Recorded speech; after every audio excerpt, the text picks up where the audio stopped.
विधान परिषदेच्या 11 जागांसाठी आज मतदान होत आहे।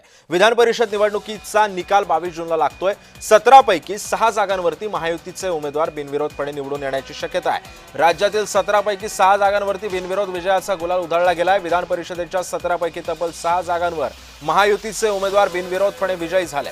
आता 11 ठिकाणी निवडणुकांची रणधुमाळी पाहायला मिळणार आहे। कोणाचं पारडं जड ठरेल याचा निकाल 22 जूनला समोर येईल। बिनविरोध निवड झालेले उमेदवार रवींद्र फाटक, अनिकेत तटकरे, विक्रम काकडे, प्राजक्त तनपुरे, दुष्यंत चतुर्वेदी आणि अरुण लखानी।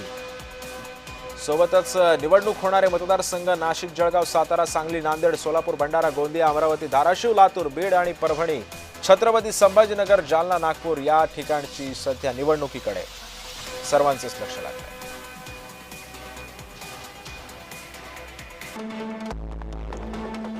दरम्यान आपण बघतोय की कोणकोणते आमदार हे बिनविरोध झालेले आहेत। रवींद्र फाटक, अनिकेत तटकरे, विक्रम काकडे,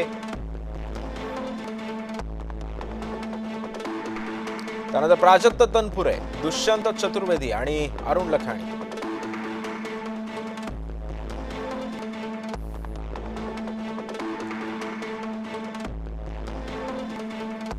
दरम्यान आज निवडणूक होणारे मतदारसंघ कोणते ते आपण बघतोय। नाशिक, जळगाव, सातारा आणि सांगली।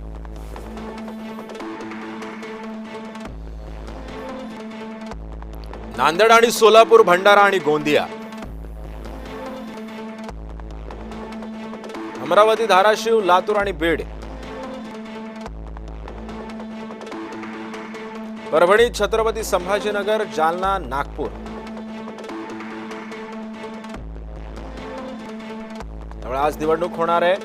अमरावती, जळगाव, नाशिकमध्ये सध्या विधान परिषदेच्या 11 जागांसाठी आज मतदान होत आहे।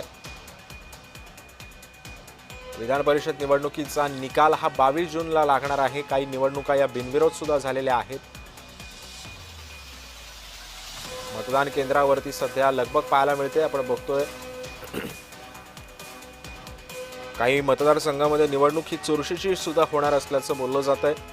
अमरावती, जळगाव, नाशिक आणि इतर भागांमध्ये सुद्धा निवडणुकीचे निकाल काय लागतात हे सुद्धा पाहणं तितकंच महत्त्वाचं ठरणार आहे।